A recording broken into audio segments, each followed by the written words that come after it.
All right, Bible readers, it is time for another quick Bible study. And today it's coming from our reading. We're covering three different books today from Micah chapter 6, the book of Nahum, and the book of Habakkuk. So the question for today is, how do you know what God says to you?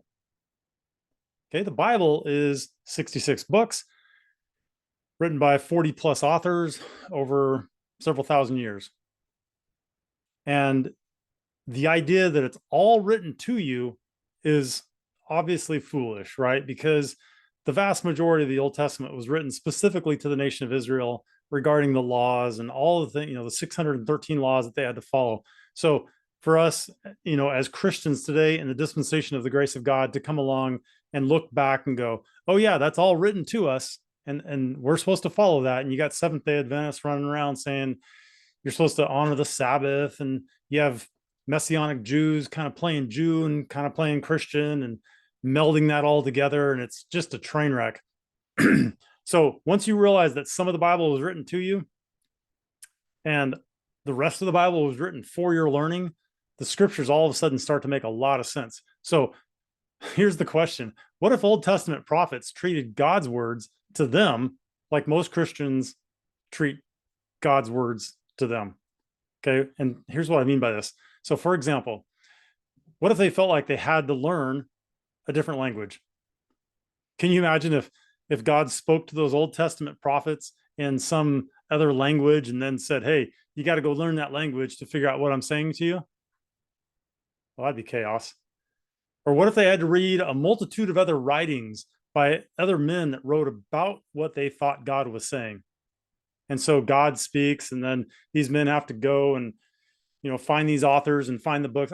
It's hypothetical, okay? So hang with me. I realized back then they didn't have books. They had scrolls and there was some limited writing, but just bear with me, okay? So these men are running around and they're trying to find writings that other men wrote about what God was saying to them. More chaos. What if there were skits and plays being conducted in their local area that they could go watch, like the ancient equivalent to a modern day movie? And so they'd go watch a skit or a play that was designed to depict what God was trying to say to them. Doesn't sound right, does it? What if these Old Testament prophets acted as though they weren't sure what God said? Or had to consult with well-known scholars of the day and then were left unsure what God said? Because maybe some of the things the different scholars say don't necessarily agree with each other. And so the prophet is left not sure about what God said because he's consulting these multiple scholars. Doesn't this just sound crazy when we look at it like this? So for sure, if these Old Testament prophets, had to look at skits or consult scholars or read books about what God said or go learn a language and try and adopt that culture to understand the references, they would never be able to do what I'm about to read to you from Micah chapter 6. Micah chapter 6, we're going to read 4 verses. Verse 1, hear ye now what the Lord saith.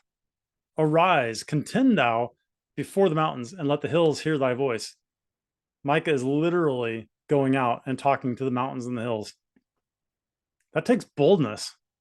I mean, on one level, you might think, well, hey, at least there's no people there, and I can just, talk to the mountains. But can you imagine how foolish you would feel if you weren't 100% confident in what you were doing? Verse 2, hear ye, O mountains, the Lord's controversy, and ye strong foundations of the earth, for the Lord hath a controversy with his people, and he will plead with Israel. Again, Micah's a Jew talking to the nation of Israel. We're talking at them through the mountains, okay? Verse 3, O my people, what have I done unto thee? Okay, again, speaking for God, and so it's a kind of a rhetorical question. And wherein have I wearied thee? Testify against me.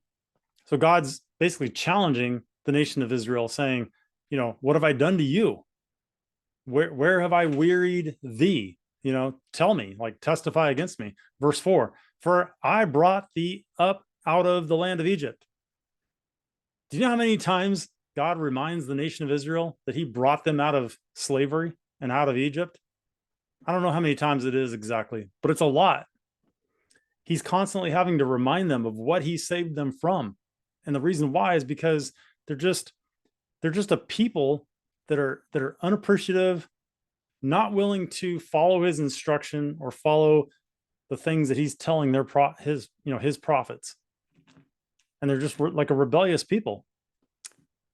Hey, I'm a rebellious person, so I get it. All right, so I brought thee up out of the land of Egypt and redeemed thee out of the house of servants and sent before thee Moses, Aaron, and Miriam. So yeah, Micah would never have had the confidence to go proclaim the truth of God to the mountains and the hills if he wasn't 100% confident that this was God and what God was saying to him. Could Nahum have so confidently said in Nahum chapter 1, verse 7, the Lord is good, a stronghold in the day of trouble, and he knoweth them that trust in him.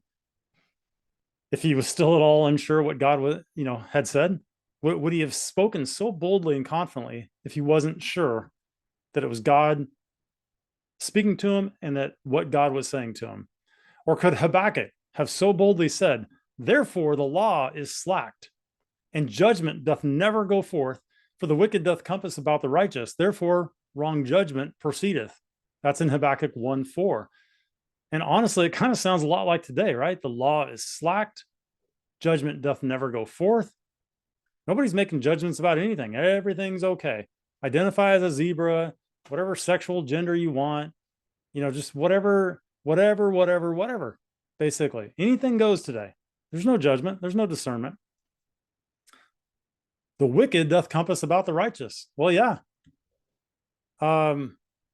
I'm considered a nut because I hold the Bible as a standard of truth.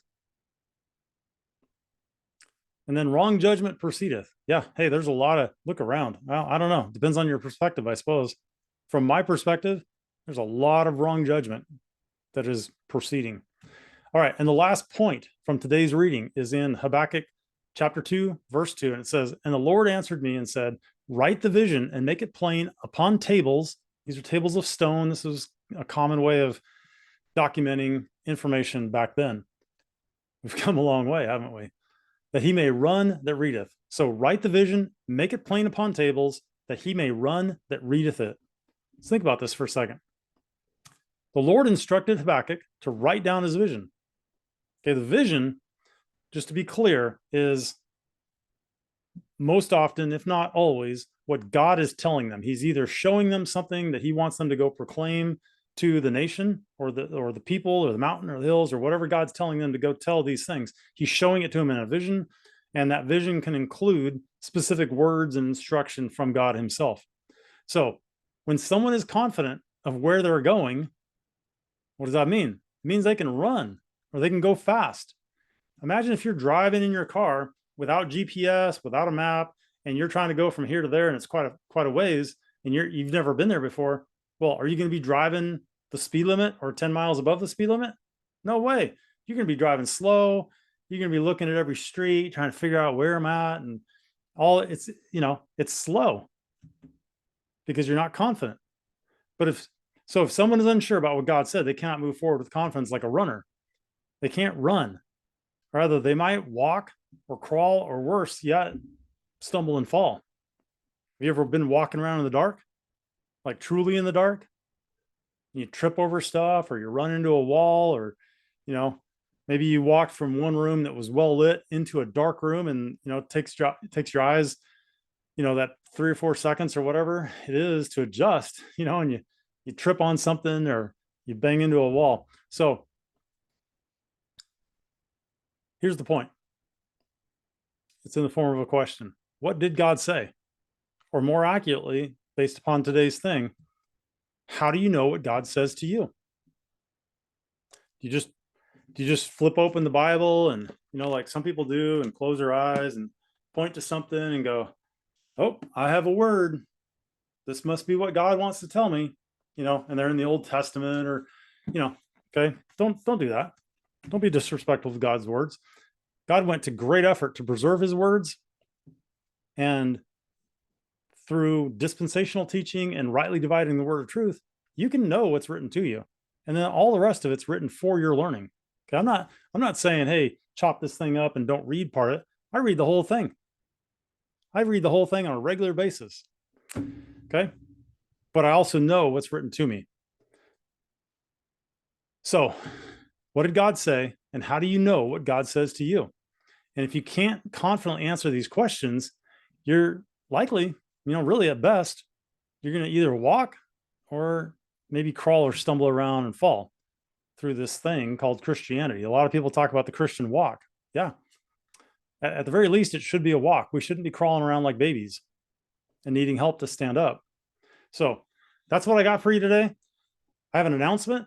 I'm starting a live Bible study on Zoom. It starts tomorrow. If you're seeing this, this is September 26th, 2023. It's the first one, but it's a weekly Bible study. So if you're seeing this late, it's every Tuesday. Starts at 5:55 p.m. Central Standard Time. The official meeting starts at 6. There's a 5-minute window to get in, so don't be late. And it's going to go for an hour. And we're going to just study the Bible. The first topic is going to be on dispensations. It's a great place to start. Okay, that's what I got for you. I really appreciate you being here. Please subscribe. I need 9 more subscribers to get to 50 so that I can go live on YouTube. So please help me do that. All right. Have a great Bible read. And again, thanks for being here.